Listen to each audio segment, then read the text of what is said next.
Hi, everyone. It's Kristen Hawkins, and welcome to this very special episode of the Explicitly Pro-Life podcast. I'm here with Autumn Higashi, our student spokesperson. I don't know what else your title is. Yeah, student turned employee. Student turned employee. Yes, pretty much. Former fellow. You've had many titles over the years, but I've actually asked Autumn to pretty much guest host this episode because we are behind the stage right now of the March for Life. I will be running around like crazy normally, passing out signs, meeting Students for Life leaders, talking with other pro-life leaders, conducting media interviews. And so I have asked Autumn to take a camera, and we've snuck her behind stage, don't tell the march, and to meet with all of our friends in the pro-life movement and to ask them some questions as we're leading up into a post-Roe America and kind of get their views. So I can't wait to actually listen to this episode myself after you do all of your reporting being snuck here behind the scenes. Well, I hope I'm a worthy stand-in. I'm excited to sit down. You know, I think today is such a day of anticipation. We've all been waiting for this. And so just to get to hear what brings people to the March for Life is what I'm so excited to hear. So thank you for trusting me to take I'm over a little the podcast nervous for the day. I'm a little nervous. The reviews are going to come in if we want the redhead more than you. And then it'll be Explicitly Pro-Life hosted by Autumn Higashi here pretty soon. I mean, that's how everything happens at Students for Life. I don't even hold a bullhorn anymore. Someone was telling me in the media the other day, they're like, oh, well, you train your bullhorn? students too well. I was like, we trained our students, and now they don't even let me hold the bullhorn anymore. I think it's just like, you're too old, Kristen. So enjoy this episode. I know I'm certainly looking forward to coming back and tuning in later.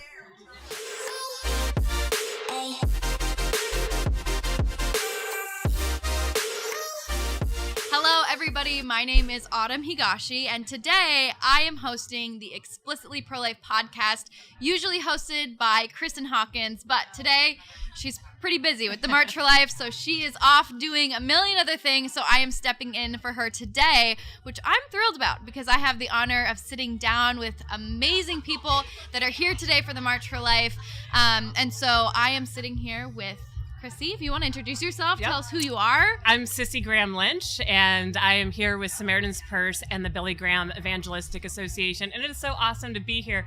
You know, the sun is out, it is shining, the crowd is gathering. It's still cold. It is cold, but the sun is great, and it's so awesome to see the crowd coming in. Yeah, absolutely. So I just love to ask you, you know, why are you pro-life, and what continues to drive that force of activism, of speaking out? You know, so many people would probably consider themselves to be pro-life, but I think there's a difference between being pro-life and doing something about it. So for you, what's the motivation to continue to speak out? Well, as you say that speaks to me. It was 2 years ago that I came to the March for Life, and I went to the Students for Life Summit the following day, and it forever impacted my life because I was a millennial. I kind of thought Roe versus Wade was the law of the land, and maybe we could do things to chip away, but I just never saw it as my issue. I worked with Samaritan's Purse and the Billy Graham Evangelistic Association all over the world advocating for women and children, but I sat silent on the sidelines here in the United States. And so I was that person you're speaking to, that I might have voted pro-life, but I did nothing until I came here. And I saw a generation rising up. It wasn't just all old people, it was young people like yourself that for the first time in history in the last 49 years, you had grace, you had truth, you have science on your side. And it was a generation that was rising up saying, we're not going to allow it anymore, not on our watch. So it was you and your, friends and everybody that inspired me, that I sat shameful for so long. So why do I do it? Is because this is the basic human right. It starts here. If we can't advocate for life here, how can I advocate? I have a daughter, an 8-year-old. How can I advocate later in the future for her if we don't start here at the basic? That God created us in his image. With each person has a purpose. And Satan will use it and destroy our lives and tell a young woman she can't do it all. Tell us as we grow up that we can't do it all, because God's got a plan and he will use us in a mighty way. And every life has value. Absolutely. And I think it's so important for us, I think coming to an event like this, right? Although it may be the beginning, right? There's still work to do in our own communities. When you're here shoulder to shoulder, you're reminded that you can be an advocate for life. I think so many of us stick ourselves in a box to say, I'm pro-life, but I can't be somebody, right? I can't be an activist. I can't be an advocate. But the March for Life and the Pro-Life Summit, I think, equips students for them to know their own power in their own communities, which is beautiful to see them blossom and to do so many things all across the country. It's so inspiring. Yeah, I'll be talking a little bit about that tomorrow night as we close the event tomorrow, but is that some of us, that's like, who are we? God, who are we to use? And God said, it's not about, he just wants your availability. It's not who you are, but whose you are, and you're God's. And he will use you if you're available. Even in your communities, a lady I came with here today who's spoken a lot of the pro-life movement into my life, you know, she just is in her community serving. One girl at a time through a community center, getting her involved in Bible study. It just takes one of us with one relationship with one woman. Absolutely. So last question, just to close us out. What would you say to every pro-lifer in America as we are on the brink of the Dobbs v. Jackson case, and in America in which Roe v. Wade could be reversed? Once again, as a millennial, I never thought this day would come. And I think we have to be in prayer. This is powerful. The spiritual warfare that this country is going to go under in the next couple of months, if Roe is overturned, which we are praying, and we are so hopeful for that. But the hard work doesn't stop. Right. That's when the army of Students for Life, that's when you activate, and that's when you continue to work in your communities. Because it's not about making it illegal. It's about making it unthinkable in this nation, and that's going to be the harder job. And that comes to this generation, speaking one-on-one with your friends, coffee groups, in your classrooms, being bold. So keep praying and being faithful, and not to grow weary in this fight. Yeah. Well, Sissy, thank you so much. It's such an honor to just hear your heart and your conviction, as well as just being here. You know, I think it's so important for people to show up, you know, whether it's cold, whether it's rainy, whether it feels like an inconvenience. So I applaud your conviction and your continued dedication to this movement. Well, thank you for having me. Thank you so much. All right, everybody, I am sitting down with our next guest, Bobby Schindler. If you would just tell us who you are, what your story is, you know, why you're pro-life. We'd love to hear about it. Sure. Bobby Schindler, my sister was Terry Schiavo, and about a little over 16 years ago, some of you might remember, my sister we were in a battle with her husband. We were trying to care for Terry. She was disabled. She had a brain injury, and her husband went to the court and seeking permission to remove her food and water, her feeding tube. And our family was against it. So we fought him in a very long, protracted legal battle that really gained not just here in the United States, but international publicity. Wow. And unfortunately, we lost. Terry was starved and dehydrated to death in 2005. And in response to that, our family started the Terry Schiavo Life and Hope Network. And since that time, we've been really serving as patient advocates, helping other patients and families in crisis that are faced or confronted with a similar situation that our family was faced with, and we try to help them, use our resources to help them protect their loved ones. Wow, beautiful. Yeah. Yeah. You know, I think this day is very monumental for a lot of people. I think that it's really empowering to come together with so many people, and I think the most beautiful thing about the pro-life movement is there's so many different ways to be pro-life. There's so many different areas and aspects to get involved. You know, we have student activists. We have people that are, you know, working with pregnant mothers who are looking for assistance, you know, to combat the abortion industry. We have people that are door knocking. So I think it's just beautiful, you know, all these different pieces of the pro-life movement. And yet today we come together to stand shoulder to shoulder to fight for life. So thank you for all that you do in your community and all across the country.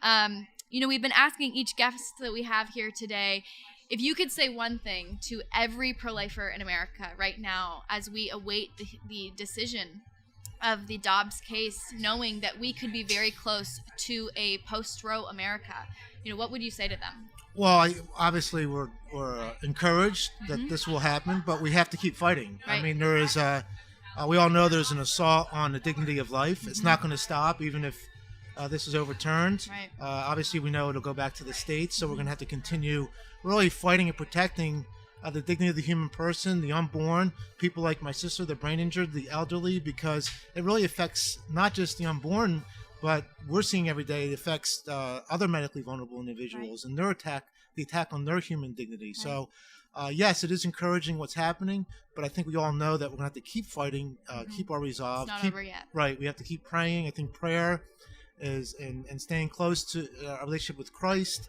because I think a lot of that's what's happening in our society today. You know, we don't recognize the divine dignity of each one of us.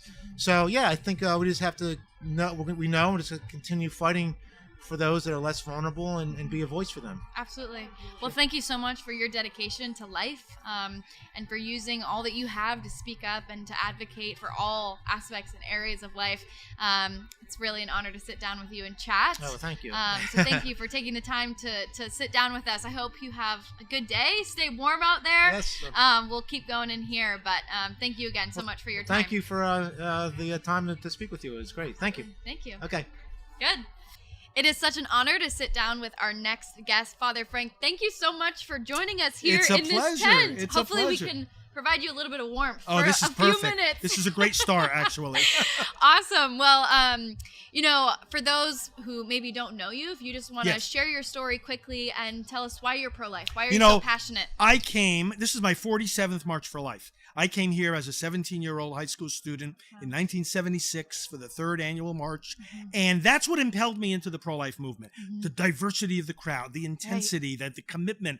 And I was in public schools. I wasn't particularly involved in the church or anything. But in that same year, 76, I got interested in the pro-life movement and also in ministry. I felt like my call to the priesthood.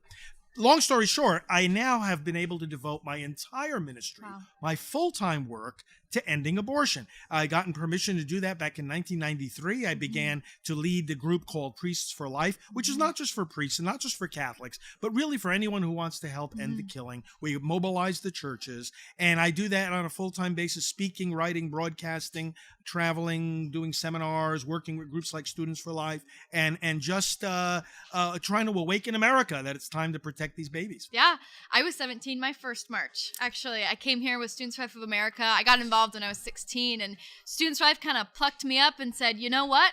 You want to care? You want to be a pro-life advocate? You want to do pro-life work? And I just said, yep, I feel a calling on my life. Yeah. And they just grabbed me and equipped me with everything I needed, and I've been to the March for Life ever since. And many single people year. feel that calling, and it makes so much sense. People feel a calling to help the poor. Yeah. People feel a calling to educate children. Some feel a calling to take care of prisoners.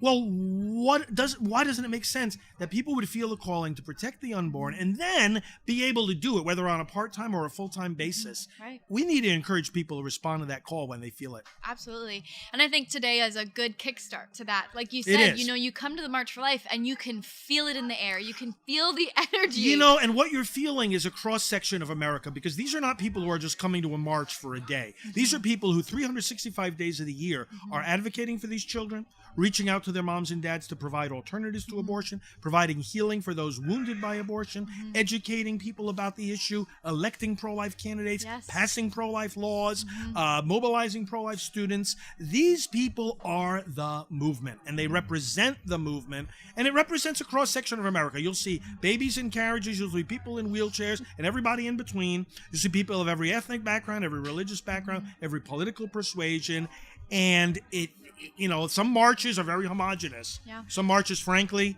look like a bunch of kooks. But this is America. This is a beautiful cross-section of America today. Yeah, and I think it's a beautiful picture of that carrying of the torch, right? There are people here that have been fighting this fight since Roe v. Wade went into law, who didn't give up, who continued despite years and years of what felt like, no progress. Roe v. Wade was still in it, but when you look at the years by, the things that were happening regardless of Roe v. Wade, in communities, things were changing. Hearts were changing. And we came here, we have marched through the Clinton years and the Obama years. We have marched during years when everything was against us politically. Right.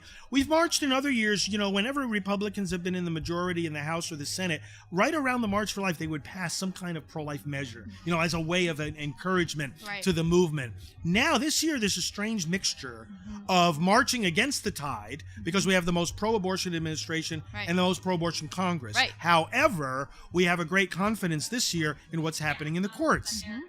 So we think we're on the verge of a great victory. Right. And you feel that encouragement in the crowd here today. Right. The pro-abortion Guttmacher Institute said themselves 2021 was the most anti-abortion year they've ever seen in legislation. And for us, that's a win. It's It exactly is a what win. we want. It is a win. And You know, some 2022 people- is going to be better. Well, some people talk about, the abortion issue would return to the states, if Roe is reversed. It's already in the states. Right. And this is where so much of the momentum is happening. Right. The people in the states are working to protect the unborn, and it's bringing various measures right up to the point of implementation. Right. Except then they find a blockade there from the courts. Yeah. But that blockade is starting to crack. Absolutely.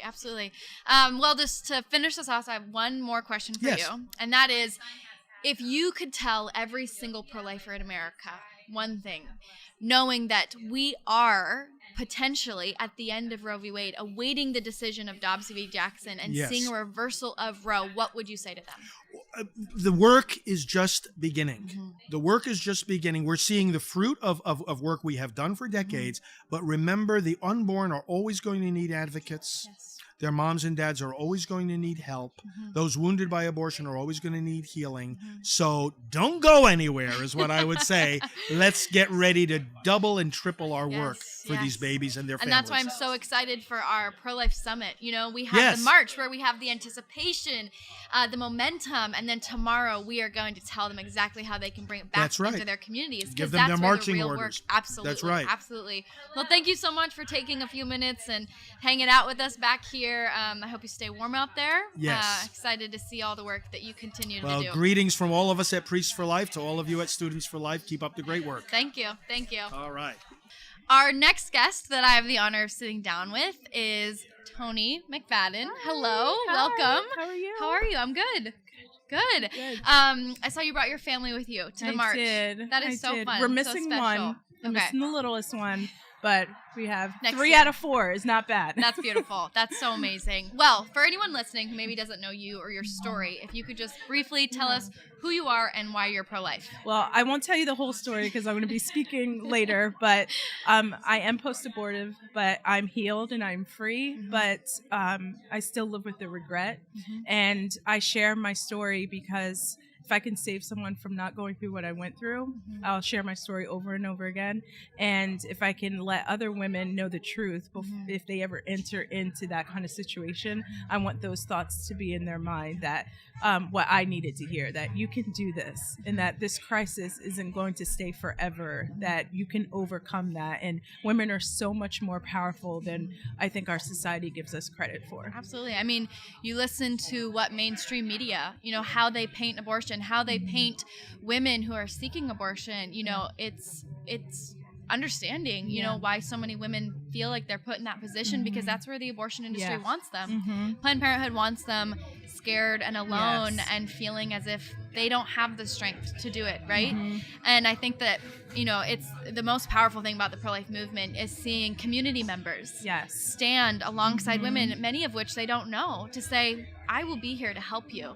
I will be here to help you. I think it's just beautiful. And your voice is so needed in this movement. Thank you. It's so powerful. Anytime you speak, I sit there thinking, wow, I am so thankful for her. I think the same thing about you, for the younger generation looking at you being so bold and talking about this is powerful because I have 3 young children and that's who they're going to look to. And so I'm thankful for your stance as well. And I think, we look around and the people driving the force here, many of which are high school, college students. I remember the first time I came to the March for Life, I got out of the car and I looked around and I was speechless that not only were there so many pro-lifers here, there were so many pro-lifers that were my age. It's that sense of camaraderie. It's that sense of unity that you feel here marching shoulder to shoulder with your peers. It's powerful. We hear pro-lifers are just all old white men. No. If you've ever been to the March for Life, you know that is not true. That is not true at all. Yeah. So. Well, today, if you could tell every pro-lifer in America one thing, as we await the decision of Dobbs and are closer than ever to a reversal of Roe v. Wade, what would you say to them? Well, obviously, I pray that it is overturned, but I'm not just relying on that. We need to continue to fight for these preborn babies because even if it is overturned, there are still going to be women who face crisis pregnancies, and we still need to be there for them. We still need to be a voice for them and to combat the lies that are still going to be thrown at them. So we still need to be who we're called to be. Absolutely. And I'm hoping today, sparks that in a lot of people. I've heard many stories of people saying, I went to the March for Life on a whim and I left completely changed, with a conviction I had never had before. And I feel that even now, being in the movement for a few years, every time I come to the March for Life, I leave so encouraged and so refreshed to say, you know what, I can do this in my community. I'm not going to listen to the mainstream media telling me that I'm alone, because I am not.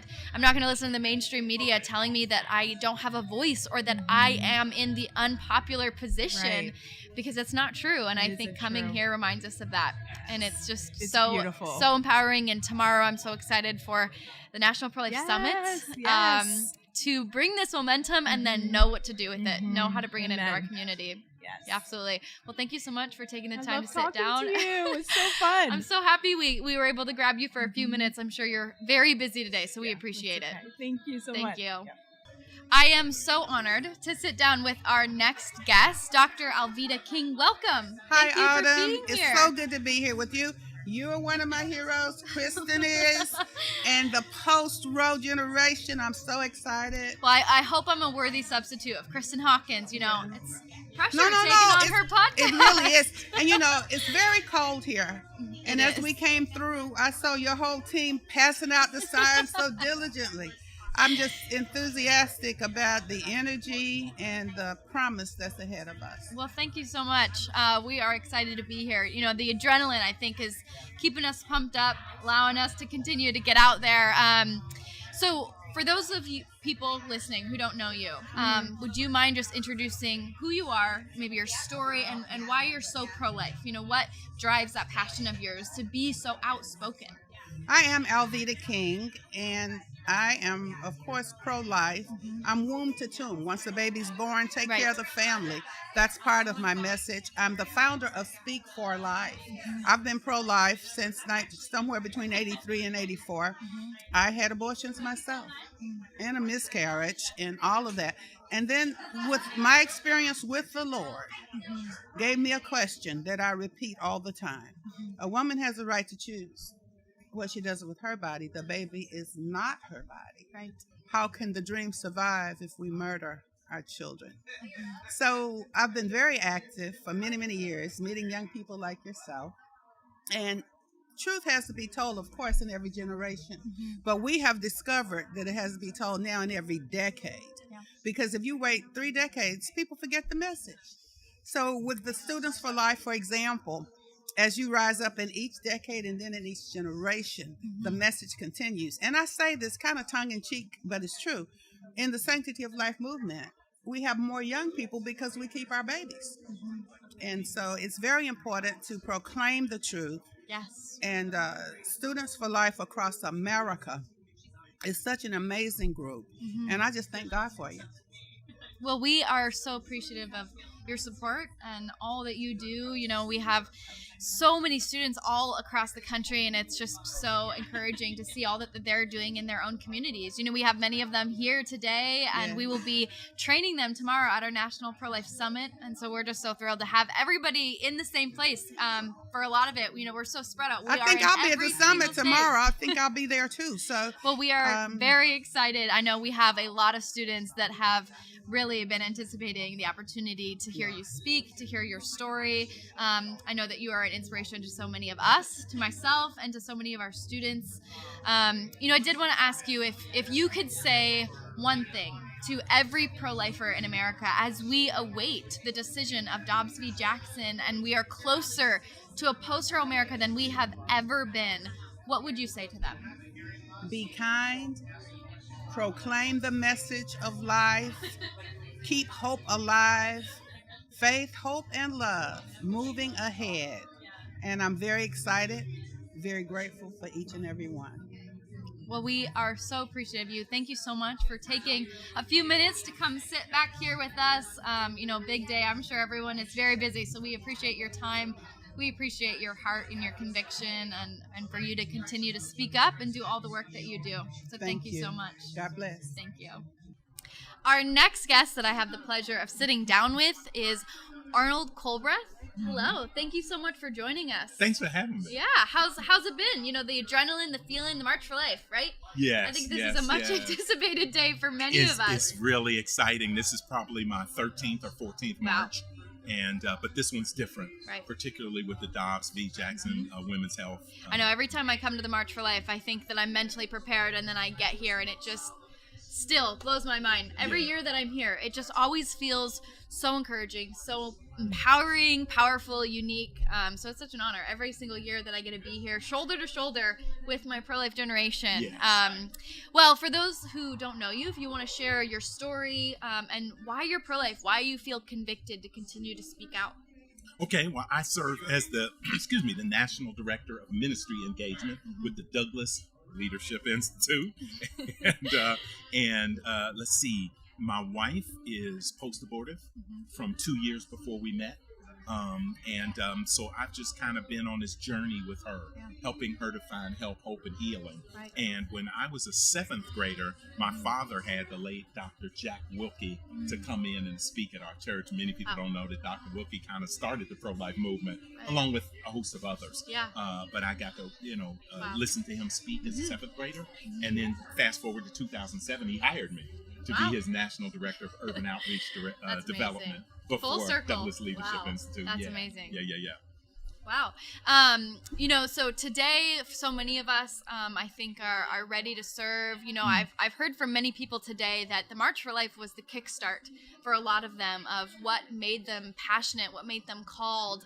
And I think to everyone who doesn't have the opportunity to come maybe this year, I'd encourage anyone. I think it's something that you need to experience as a pro-lifer, whether it's a local march, the national march. Yes. There's something special about it. There's a feeling that you leave with ready, because I think so many of us, we're in our own communities, and a lot of times we feel alone. Whether we have a background of, being pro-life, whether our families don't agree with us, whether we've struggled, whether you're post-abortive, whether you have a loved one who's post-abortive. I think there's so many things that have the potential to hold us back. Yes. You come to the March for Life and you realize it does not matter your walk of life. It does not matter your age. You can be passionate about life and you can speak up. And so it's just, I'm sure you can speak to it. You've been here so many years in a row of just the power that's here today, right? Yes. So I wanted to ask you if you could tell every single pro-lifer in America today one thing as we await the decision of Dobbs v. Jackson and we are closer to a post-Roe America than ever, what would you like to say to them? I would say to be encouraged. I would say to continue to keep our focus on the Lord and His power. He's not flinching. He's not fearful. He's not scratching his head. He is still in control. Continue to pray for an end to abortion. Pray for the Supreme Court and this decision that we should expect to see around June or July of this year, and do something. And like you were saying, when I say do something, it can be at the local level, the state level, the national level, whatever the case may be. Everybody has influence. Absolutely. Be it Facebook, social media, TikTok, Instagram, whatever. You can post, you can tweet. And yes, people are going to disagree with you. Let me share this strategy that I share everywhere I go. And that is shift from focusing on winning an argument to sowing a seed. Right? The goal is to sow a seed to get somebody thinking about something that might not really germinate until years later.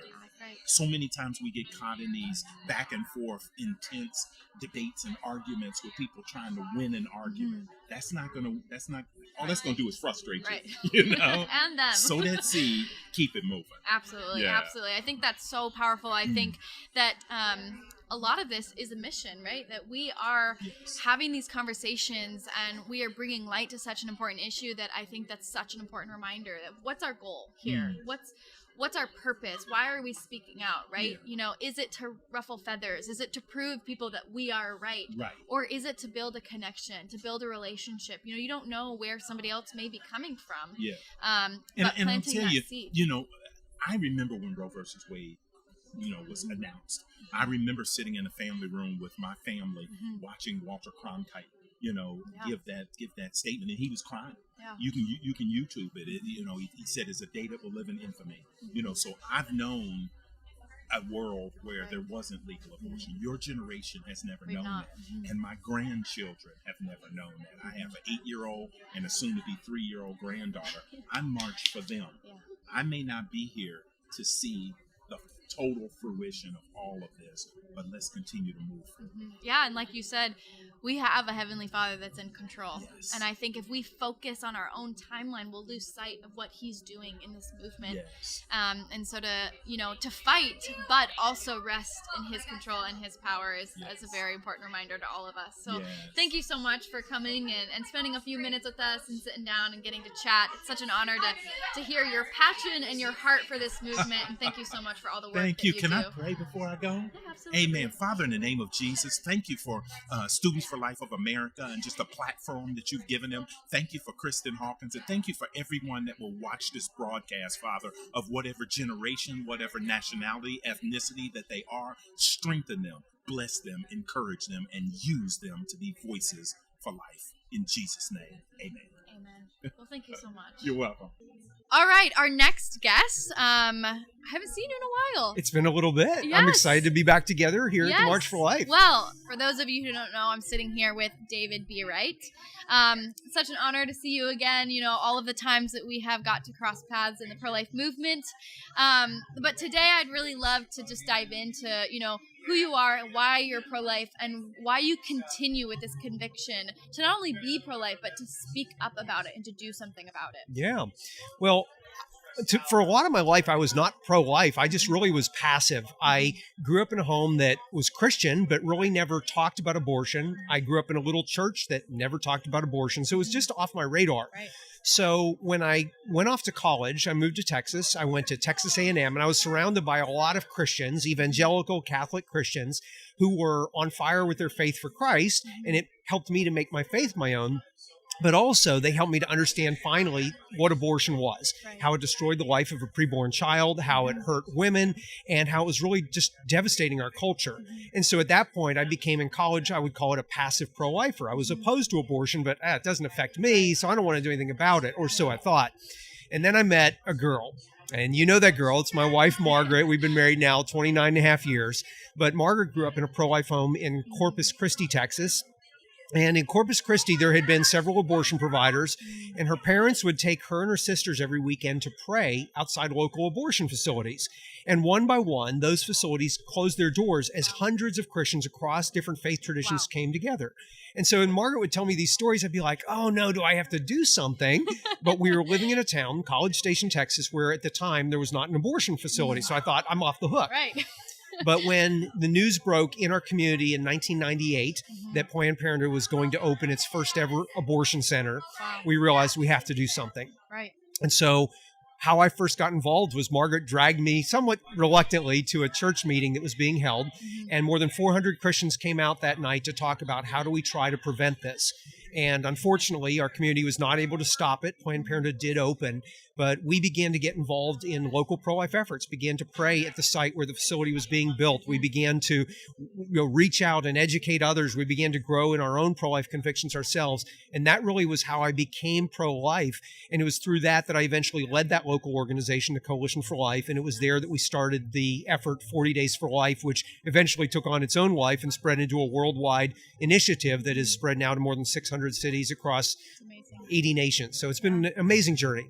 Yeah, well, my mom actually leads the force of 40 Days for Life. I know that. That's awesome. And I think 40 Days for Life actually nominated us the worst campaign they'd ever seen in terms of what had happened to us. We live in Washington State, and there is something about that Planned Parenthood. Our community hates when we are on that sidewalk, and we have had just unbelievable circumstances of things that have happened to us, and yet my mom still, if there is no one else out there, she brings her minivan, she parks on the side of the road, she homeschools her children out of the minivan and prays at Planned Parenthood. It's amazing. Unbelievable. And so it's been such a blessing to our community. We've had some just unbelievable circumstances. My mom was there praying one day, and a woman had walked there from a homeless base camp. She was a refugee from Colombia looking for assistance. She was 8 months pregnant. She had just traveled from Colombia and, ended up in a homeless base camp. Her husband was deported, completely alone. She went to Planned Parenthood for help. Didn't have anything for her.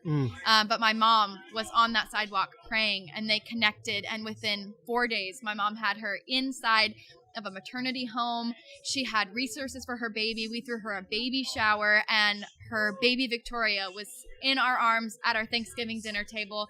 Her and Angie, we got to spend time with her. So it's just things you can't even expect, right? Things that aren't even necessarily what's normal to, stand out of Planned Parenthood. You do not know what's going to happen, but there's so much power in bringing the presence of the Lord to such a dark place. Well, so our community and the other thing I think this speaks to is the power of one person, right? Absolutely. Because each and every one of us have some role in the midst of this great injustice. We have some role to respond to this crisis, to put our faith into action for those of us who are doing it as an expression of our faith.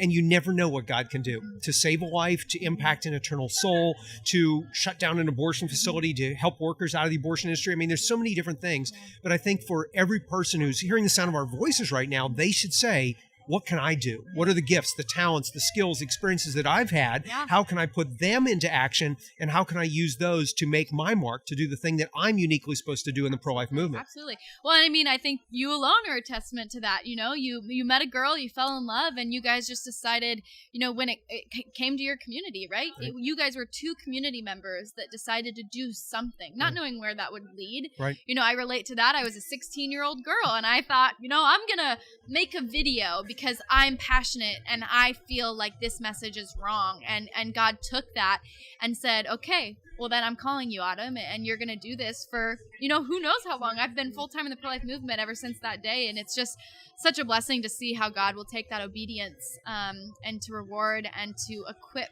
his people with what they need. There's so many times where I have felt completely unprepared. I do not know what to say. I do not know what I'm doing. And yet God continued to provide for me, even though I probably, I didn't know much, going into it, but I felt called. An important key in your story, Autumn, and I remember when you first made that video and it blew up, and I was just in awe as I saw the video and then just seeing how God used you in your growth from that. But it really began, as you said, because there was something that you saw that broke your heart, this injustice of abortion. For me, an abortion center was opening in my town. That broke my heart because I realized this is going to harm women. It's going to take the lives of children. But we turned that heartbreak into hope. You shared a message that helped people to find hope. There's something I can do about this. I led a local group and then started an effort called 40 Days for Life because it was something I said, there's got to be hope in the midst of this heartbreak. And so for each of us, as we look at, 65, 70 million lives that have been lost to abortion in the United States, the numbers are staggering. We don't even know the magnitude. It should rip our hearts apart. But from that, we should say, okay, what can I do about that? And to look at the environment, the seismic shift we've had in America in the last few months, and to realize this next 6 months could be the most important 6 months in the entire history of the pro-life movement. So we've got to find our role, and we've got to get into action now more than ever. Yeah, and I think Christians have a tendency to think, well, I know what abortion is, and I care so much I can't even think about it, right? I'm pro-life enough. I can't even open my eyes to that. It's too heartbreaking. I know that I'm pro-life, and no one needs to change my mind, right? I'm good. I'm settled. Yeah. And I think that if we can't even open our eyes to it, it's proof that we need to open them and open everyone else's even more. That's right. That if it's so horrifying that you want to close your eyes and turn away from it, then that means it must be bad enough for us to really do something. And so I think just an encouragement and a conviction that we need to open our hearts to is maybe this is something that we are feeling called to, and that we do have to do something, no matter the heartbreak, no matter the pain that it may bring. Right. The pro-life movement is very heartbreaking, but more importantly, it's hopeful, like you said. And we, as Christians, too, should trust that our Father can take something this horrible and redeem it, that he can bring light to this movement. People who have been fighting for so many years, I'm sure everyone has, for at least a period of time, felt, I can't do this anymore. Nothing's changing. I'm not seeing any difference. And that's because a lot of times we go by our own timeline. Right. We need to remember that we have a Heavenly Father that knows where the end of this is. He's got this. He's got it in the bag. He knows the plan. And he is just calling his people to put them in place to prepare for when he is going to put an end to the killing of innocent preborn children. That day is coming. And as pro-lifers, we need to be ready. We need to be equipped. And decades down the road, when people ask, where were you when it was happening? I want to be able to say, this is where I was, right. And I think that as pro-lifers, we we need to do that. We need to be ready. That's right. Well, we're sitting right here on the National Mall in Washington, D.C., and right behind us are some of the Smithsonians.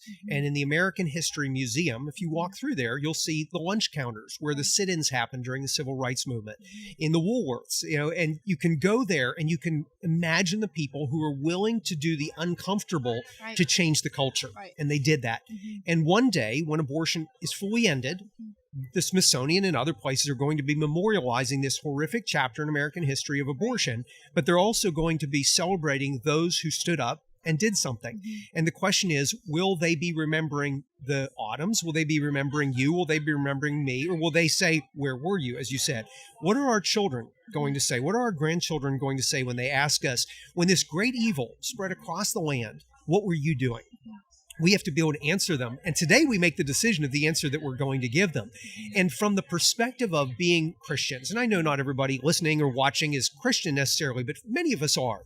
And we have to understand that, as you said, with God, all things are possible. When we look at the daunting power of Planned Parenthood and the abortion industry and the courts and the judges and the media and big tech, you can sometimes say, we can't possibly win this. We can't. With man, this is impossible. But with God, all things are possible. And that's why we put our trust in him. But also, God uses his people, right? Absolutely. We are to be his hands. We are to be his feet in the midst of the struggle. And we have an obligation to be the light in the midst of the darkness. And so as each of us, those who are people of faith, we have to ask ourselves and say, God, what do you want me to do? He has a role for each of us. Your role may be different than mine. My role may be different than yours. Your role may be different than everybody else's, but everybody has a role. And one day you will be able to say proudly to future generations, I was there. I was on the front lines. I did everything I could to be a voice for the voiceless. Absolutely. Absolutely. If you could say one thing to every pro-lifer in America, as we are at the brink, we are so close to seeing Roe reversed, closer than we've ever been, as we await the decision of Dobbs v. Jackson. What would you like to say to them? Yeah, I would say we still have a lot of work left to do, but do that work because it will bear fruit.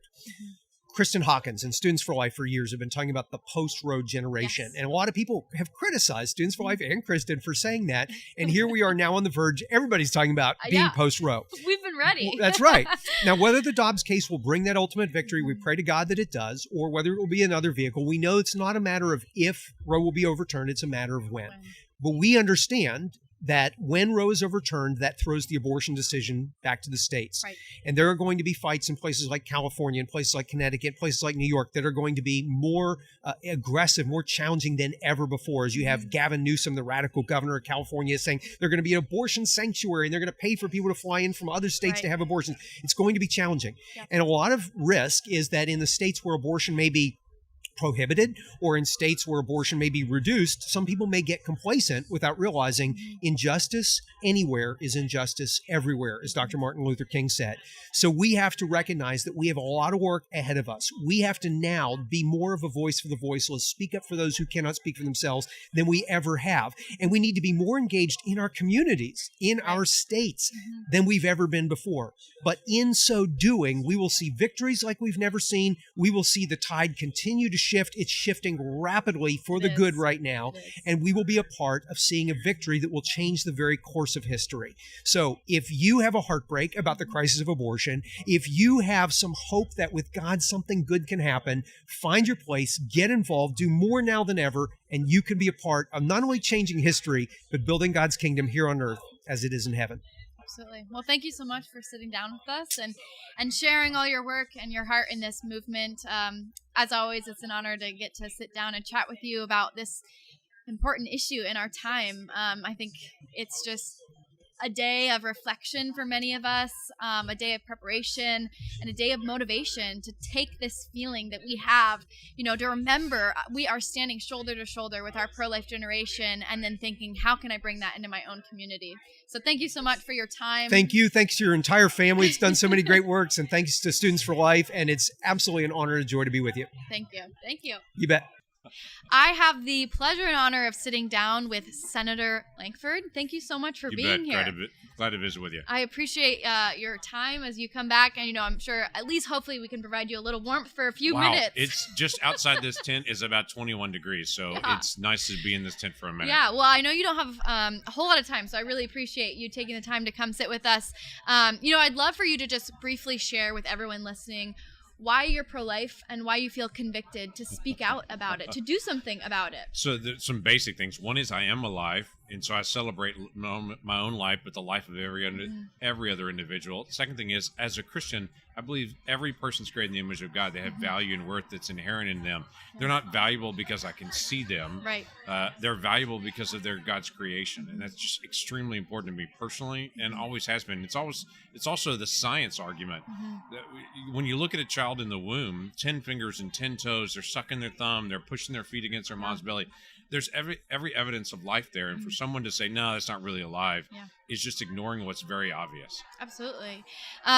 Today I think is a very monumental day. I know every pro-lifer here has been awaiting this day. Yes. They've traveled from all over. I'm from Washington State. That's a long way. It is. That red eye was a little brutal, but worth it. The moment you step on this ground and you look around and you see so many people, it's so encouraging, because I know as a student, I felt so isolated, so alone for so much of my life, feeling like nobody believes what I believe. Right. Nobody has the same passion. Nobody has the same conviction, but they do. And when you come here, you realize that, and you get to stand shoulder to shoulder with your fellow pro-lifers, and it's just so empowering, and getting to see all the people that we see on social media and hear about speak in front of us to encourage us to go back into our own communities and to make a difference is so powerful. So every year I'm here, I'm just amazed. Get fired up. I met with about 80 students from Oklahoma this morning that are here today, and that was the comment I made to them. To the folks that haven't been to the march before, when you walk into this massive crowd, the first thing you get a glimpse of is, I'm not alone. I'm not alone. True. And you realize there's millions of us around the country that all have this basic belief. Absolutely. A child is a child, and they're valuable. And the only difference between the child in the womb and the child outside the womb is time. I'm going to be 40 weeks older from now, 40 weeks from now. That's because I'm growing 40 weeks. That child in the womb, that 40 weeks time period is also a season of their life like it is in mine. Yeah. Now, if you could tell every pro-lifer in America one thing, as we await the decision of Dobbs v. Jackson and are closer to a post-Roe America than we've ever been, what would you like to say to them? So a couple things is, when the Dobbs decision comes down, I do think we win that decision, that life wins that decision for Dobbs. And I'll be obviously incredibly disappointed if this court doesn't do that. But I think that they will. When they turn that down, it doesn't outlaw abortion in America. And people need to not have in their head that ends abortion. That's not true. It moves the conversation to the states, and that state law has to pass. And it's on surgical abortions and on chemical abortions. Both of those are going to have to be addressed. That's one. The second thing I would tell everyone is, there's one thing to make abortion illegal. There's another thing to make it unthinkable. And so the constant conversation still has to happen, because in even states like mine in Oklahoma, we will immediately protect the life of every single child. But there'll be states like California, New York, and Illinois that they're going to accelerate abortions in their state. So our conversation with individuals that are considering abortion needs to continue to increase, and not just say, I know it's illegal here, but let me talk to you about why it should be unthinkable for anyone to be able to take the life of a child. So we lean into this even more. The conversation won't end just because the Dobbs decision goes our way. The conversation will need to continue. Absolutely. Absolutely. And I think that's why today, we're getting people excited. We're getting people pumped. But then tomorrow we're so excited for our National Pro-Life Summit, where we can train them and say, now here are the tools to go back into your community and to make a difference, and to tell every student that attends that you have the power to make a difference. It doesn't matter your age, who you are, where you come from. If you are passionate, you feel called or convicted, then you can make a difference in your community. It's not just electing somebody, they go do your job. We each have a job to do in America. Absolutely. Well, thank you so much for all the work that you do. Thanks, your conviction. I know many of our students look up to you as a strong, bold leader, and so I just applaud your compassion with the movement, as well as your boldness and your dedication. So thank you so much. No, thank you very much. And hey, if you're just listening and you can tell, double redhead interview. So absolutely. Come on. It's monumental. Thanks, y'all. Thank you. Our next guest here, I have Dr. Francis. It's such a pleasure to sit down. I'm so excited to hear your thoughts that you have with just the approach to this movement, what's so important, why we're here. But first, I'd love to hear about why personally you're pro-life and what motivates you to be outspoken about this movement. That's a great question. So I'm a board certified OBGYN. So I deliver babies for a living, which is one of the best jobs I could ever imagine having. Such a privilege to be a part of that. But, you know, unfortunately, there are some OBGYNs who aren't pro-life, but I can't imagine being anything other than pro-life as an OBGYN. You know, it's very clear when you're taking care of a pregnant woman that you're taking care of two patients. You know, we do everything that we can to protect both of them. And the only reason we would protect that preborn child is if in fact they're a person deserving of protection. Right, and so you know, the fact is that even though there might be some OBGYNs who might not identify themselves as pro-life, we know in fact that 93% of OBGYNs actually don't perform abortions. And I think that that's a very clear indicator of that they know that that's a life growing inside of that mother, because they could do abortions. It's certainly within their technical expertise to be able to do them. So they could easily do them if they want to, but you know, they don't, because I think deep down inside, even if they don't consider themselves to be pro-life, I think deep down inside, they know that that's a human being deserving of our protection. Absolutely. Yeah. You know, I think right now there's a lot happening. You know, we're seeing so much growth in this movement. We have the textbook heartbeat law that went into effect that's saving preborn babies the moment a heartbeat is detected.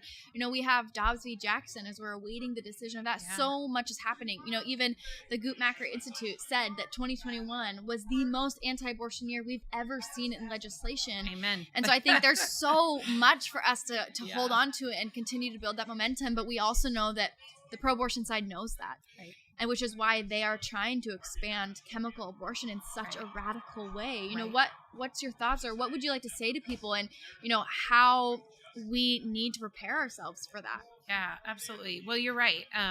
You know, unfortunately, chemical abortion is the next frontier for the abortion industry, and they've already started that push. You know, even back in 2000, when the medications were originally approved. The problem with this new push for chemical abortion is that it will essentially nullify any state laws that exist that restrict abortion, because women already now, because of the relaxation of the REMS, those safety measures that were originally put into place to govern the use of this medication, were lifted in a political move by the FDA in December. It was not based on science. I think that's important for anyone listening to this to know. People think of the FDA as a scientific agency, but at least in this decision was not based on any medical data, any scientific data. It was purely a political decision, and it's harming women. It's harming their children each and every day. And now women are able to obtain these medications through the mail. Even though still the FDA says they shouldn't be able to obtain them online, we know that women are obtaining them online from who knows where. You know, anyone who cares about women's health should care about this issue, regardless of where you stand on abortion. If you care about women's health, these medications are harmful for women. They're 4 times higher complication rate with a chemical abortion than with a surgical abortion. And you're right. It's, you know, the abortion industry is pushing for no holds barred, absolute access to chemical abortion at the cost of preborn children's lives and women's lives, as well as what we're going to see. Right. I think it's proof that their pro-woman narrative is a lie. Exactly. Because if they cared about women, like you said, regardless of where you stand on abortion, it's proven that chemical abortion is 4 times more dangerous. Absolutely. And if we are sending this to anyone who orders it, not only women, but to abusive boyfriends or fathers who don't want their daughters to be pregnant, you know, we're putting it in the hands of potentially dangerous people too. Absolutely. You know, if you were pro-woman, then we would at least want restrictions on this. Not a send to whoever can order it on the internet. It's just, you know, it's terrifying that that's the road we're going, but I think it's also proof that pro-lifers need to be loud and bold more now than ever. You know, just because we have Roe v. Wade potentially reversed, that's huge, but it's not the end. Absolutely. It's not the end. It really is just the beginning, because then the battle will return to the states, and we can actually have conversations now with our state legislators and with each other within our own state of where we're going to stand on abortion. And I would encourage anyone who's listening to this, if you know someone who's contemplating a chemical abortion, you can go to our website at aaplog.org. You can go to the Students for Life website. I participated in the This is Chemical Abortion series that you all did, which is an excellent resource to find out about why these medications are so dangerous. And so I just would encourage anyone who's considering it or has a friend who's considering it to find out more before you would make that decision. And if you've been harmed by a chemical abortion in the past, we want to hear your stories. I know Students for Life wants to hear. We want to help you recover from that. Absolutely. Well, if you could tell one thing to every pro-lifer in America today as we await the decision of Dobbs v. Jackson and are closer to a reversal of Roe, closer than we've ever been, what would you say to them? I would say to stay strong and be encouraged that the pro-life movement is making amazing gains.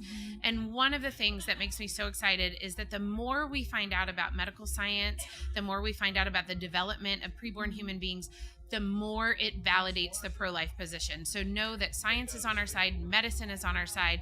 We are making gains. And, again, if Roe is overturned, which we are all hoping and praying that in June, that's the decision that comes down, then we need to increase our efforts even more, increase our efforts on a state level, and increase our efforts to support the women and their families that feel like abortion is their only choice. We need to offer them the hope that is life. Absolutely. Well, thank you so much for your time and sitting down with us and sharing your area of expertise here. I think it's so important for people who are in the field to speak up, to say, I'm not going to perform abortions. Not only that, I'm going to educate people on what chemical abortion is, what abortion is, the effects of it. And so I applaud your conviction, especially in your field, and your continued dedication to this movement. Absolutely. So thank you. Thank you. Can I say one more thing? Absolutely. If you are a pre-med student or a medical student who's watching this and you're contemplating either not going into medicine or not going into women's health care because you think that you'll be forced to perform abortions, know that we are here. Students for Life is here. APLOG is here to help support you, to defend your rights to practice pro-life medicine. So please, we need more pro-life people going into medicine.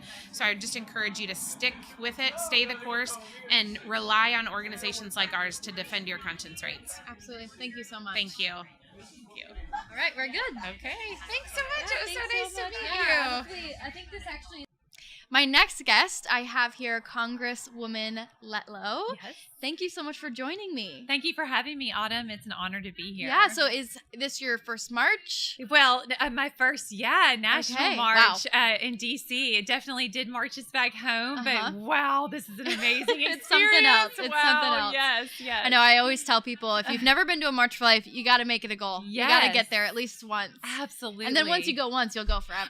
Absolutely. I can understand why all my colleagues were up on that stage. That is electric. Wow. Yeah. Well, we would love to hear from you, why you're pro-life, but more importantly, what drives your force to be outspoken about it, your dedication to this movement. Sure. If you could just share with us more about that.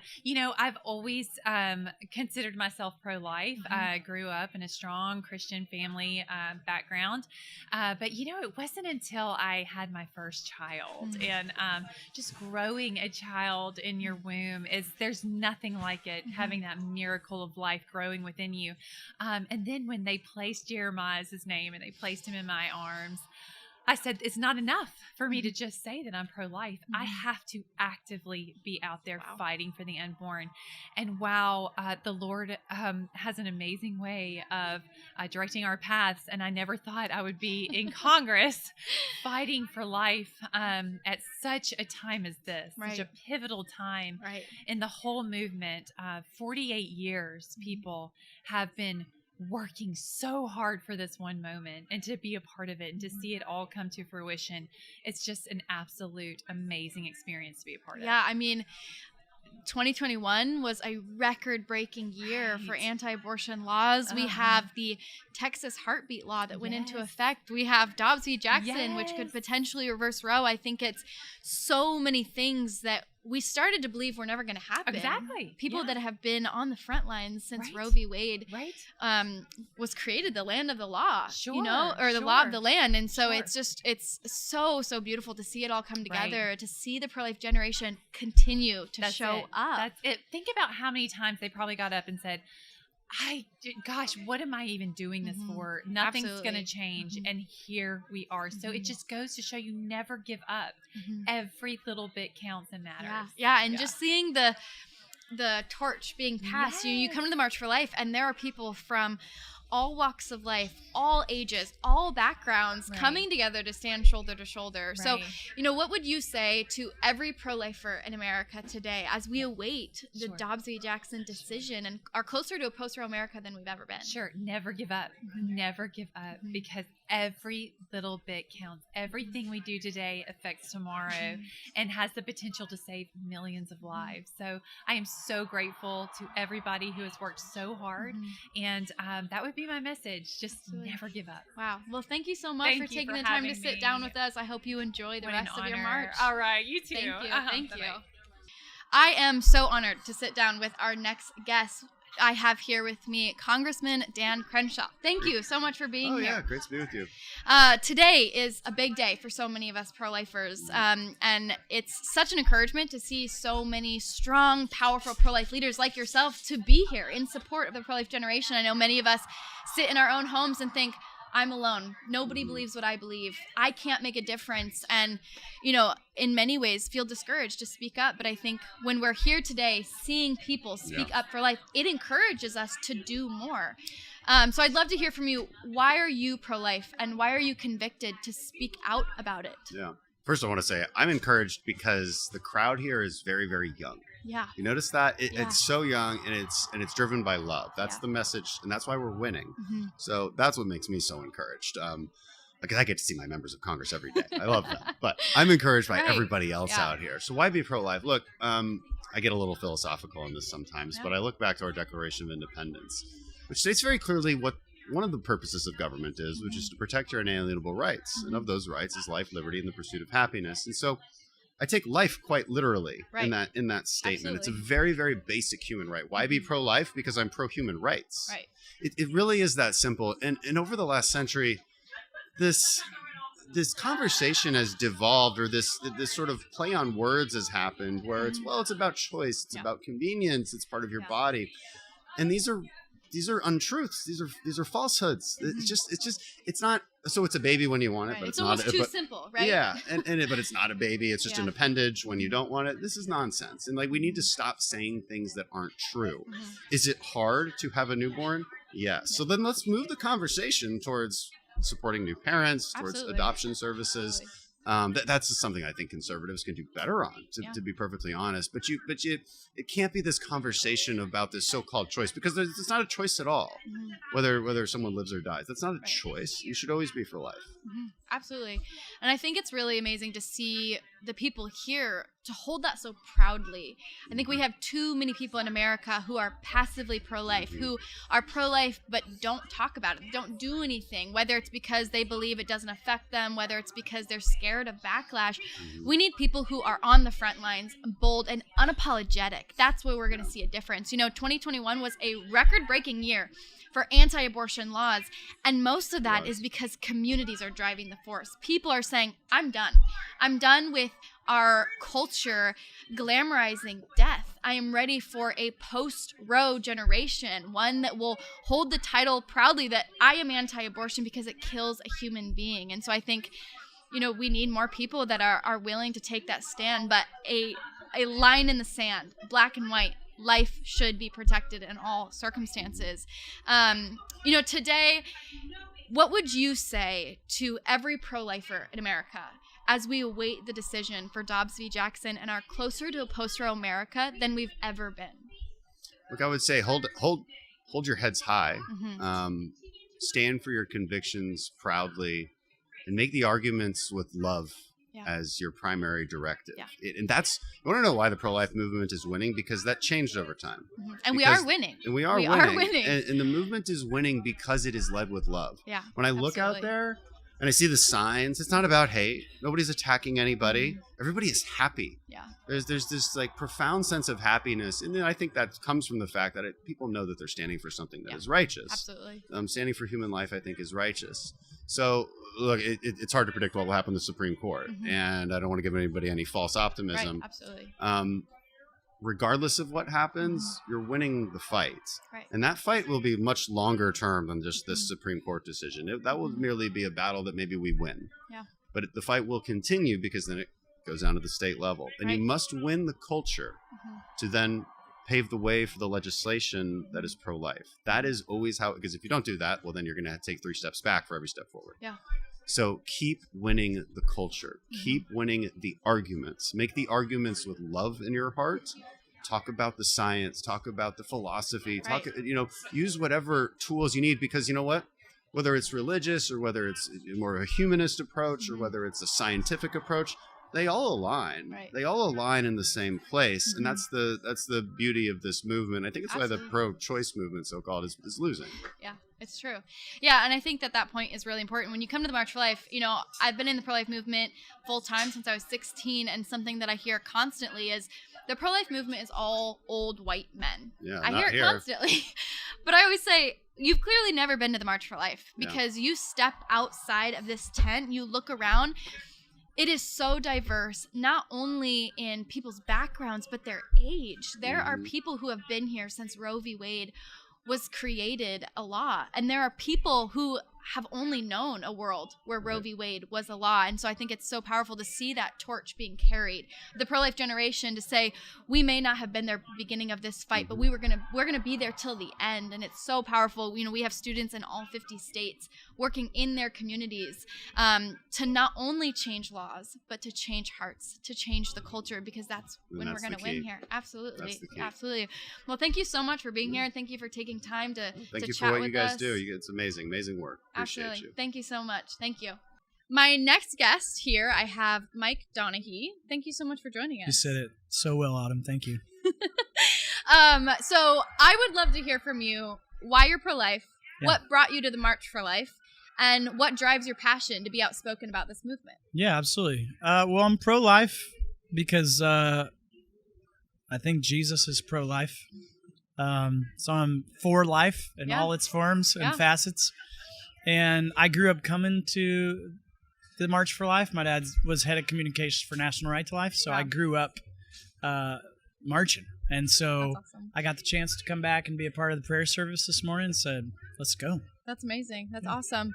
Something that I've heard a few times today is the March for Life was kind of the kickstart for them of what drove their passion for the pro-life movement. I think many of us are pro-life, but we don't realize there's a movement to join. I remember feeling that at 16.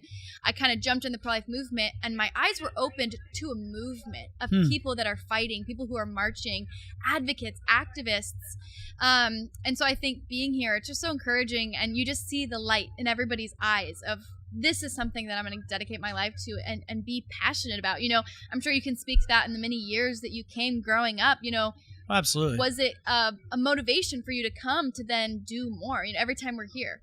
Yeah, I mean, when you're a kid, you're always looking for something to be a part of, and so coming and seeing it was amazing. Yeah, I will say it really helped. It also, ironically, helped inform me how to communicate with people who are very pro-abortion, because they would say, "Oh, you anti-abortion people, right? They wouldn't call us pro-life. You're against women. You're against women's rights. You're not trying to help anybody."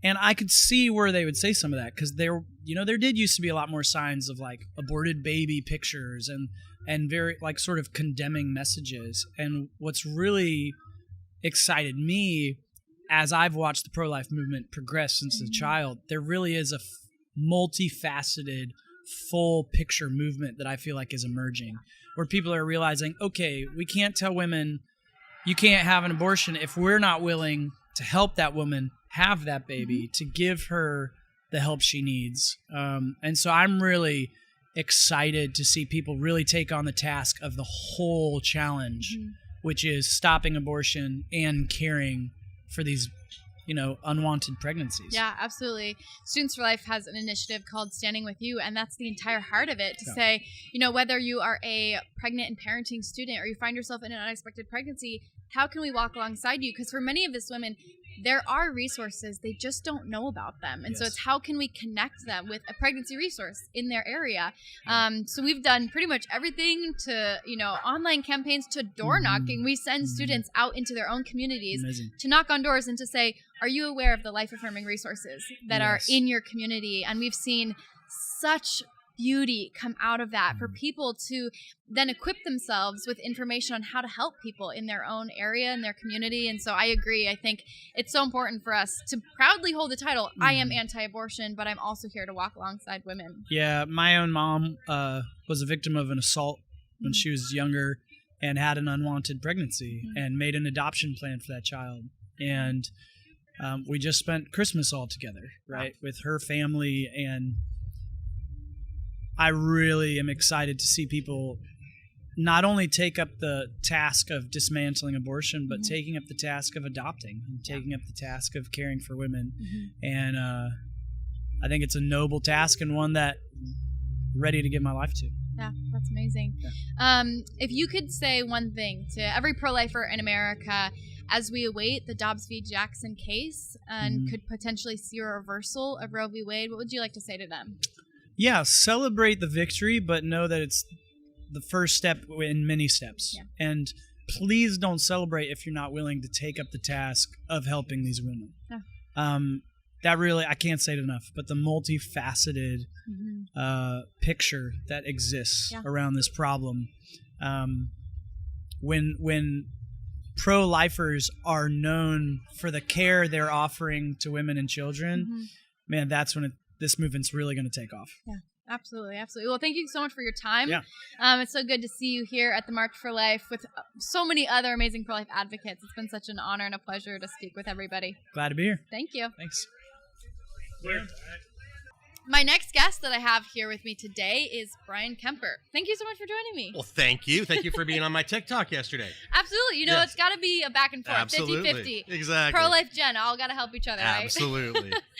Well, today I would love to just hear your heart on why you're pro-life and what brings you to the March for Life and what motivates you to be outspoken about the pro-life movement. Well, I came to the March for Life thinking I was going to finally get to meet Kristen Hawkins and be on her sorry. podcast. I feel like such a disappointment. But then I now. got blessed and it's Autumn. No. I'm pro-life. I was not raised in a Christian family at all. I was supposed to be aborted. In 1966, my mother tried to find an illegal abortion and wasn't able to. And I grew up drugs and a lot of just really evil stuff. And in 1987, I overdosed and almost died. And it was a doctor in a hospital who shared Christ with me. Wow. And a week later, I was at a Christian punk rock concert. A band called The Crucified did a song called The Silent Scream. And I went and talked to them about it. And that sort of sparked my interest. And it started growing from there and studying and learning the fact that there are human beings on this planet that are not protected, that are supposed to be in the safest place on earth for an unborn child, their mother's womb. Yeah. And that's just not going on. And so that for me sparked my pro-life. And then I went into an abortion mill undercover and was passing out pro-life literature. I would sit by the magazine rack and stick pro-life literature in all the magazines. Wow. And that day, because of an accident with the door opening, I ended up seeing an abortion take place. And I went home that night and I was praying and I was crying out to God in the shower. And I heard a voice that said, Brian, save my children. And I knew from that moment on, this is what I was going to dedicate my life to. Wow, powerful. I think it's I love hearing, that moment where people decided, I'm going to do this. Regardless of the backlash, regardless of the fear of feeling ill-equipped for this next chapter, but just the willingness to say yes, to do it. I was 16 when I said yes, and looking back, I laughed because I knew so little. And it's crazy to see those times in our lives where in the moment, you don't realize even what you're stepping into, but looking at just the growth and all that God has done in the years that I have been in the pro-life movement and just seeing where we are now and coming to the March for Life. This is my 4th March for Life. And every single year I'm here, I'm just blown away by the people that come, all different walks of life, Yeah. all different ages, to stand shoulder to shoulder to say, regardless of maybe other beliefs we disagree with, this is where we are not going to compromise. My first March for Life was 1994. Mm. My second March for Life, I actually came with a friend of mine named Eric, who was dating this girl named Tina, who feel like might I be might your know, boss. Yeah, I think I know who you're talking about. So yeah, I've been coming for a long time. Wow, that's amazing. If you could say one thing to every pro-lifer in America as we approach the potential reversal of Roe v. Wade, as we await the decision of Dobbs v. Jackson, what would you say to them? I don't know if I'm going to give the same answer a lot of people give, but I'm going to say learn grace and mercy. We are going into a time where there are so many people who really do believe the rhetoric of the other side and who really do believe that we hate women and that we want to take away women's rights. And if you've ever really sat down with a woman that's contemplating abortion, to understand how we must show them grace and mercy. Absolutely. I think sometimes, to be honest, Christians, we understand the grace and mercy that God gives us, but we haven't learned how to give that to others. We need to, as this comes, learn how to be that resource, to be that light for those women that are scared to death. That's not going to change. There are going to be women every day who find out they're pregnant and who are scared to death. And I think we as a pro-life movement need to learn the best way to show them that grace, show them that mercy, and become the reason there's never even a reason to think about abortion. Yeah, absolutely. And that's important to me. Yeah. Something that actually, you mentioned that has been on my heart lately that I've just been praying about is I think a lot of times we just assume that they're on an opposite side because they know something else or because they want to fight with us. But something that God has been softening my heart to lately is the reason they're on that side is because they don't know. Yeah. And I think that perspective oftentimes can allow us to give more grace, right? It's a child. When they misbehave, you think, well, they're young, right? They don't know better. You can have more grace for them. I think when you know somebody is being defiant, right? You kind of stubbornness kicks in. And I think we do have the potential to do that in the pro-life movement, to kind of stiffen our backs and to be angry towards these people who are angry at us. For me, that moment, I think, really hit me. When my teenage daughter had to come to me and say, "Daddy, I'm pregnant." And I just picked her up and I hugged her and I just said, "I love you." And she says, "Daddy, aren't you mad at me?" "No, baby. You just told me I'm a grandpa." Yeah. And that moment really opened my eyes to what we must be doing for these young girls. And my daughter has now 2 kids, amazing grandchildren, and she loves for me to tell the story. But I think that moment was like, I've had these aha moments throughout my life. Yeah. But that moment was one of the most important is how do we react? And I think that Christians, especially pro-lifers, we have to understand people in our own families are going to go through those situations. Yeah. And the first words out of our mouth need to be, "I love you." Yeah.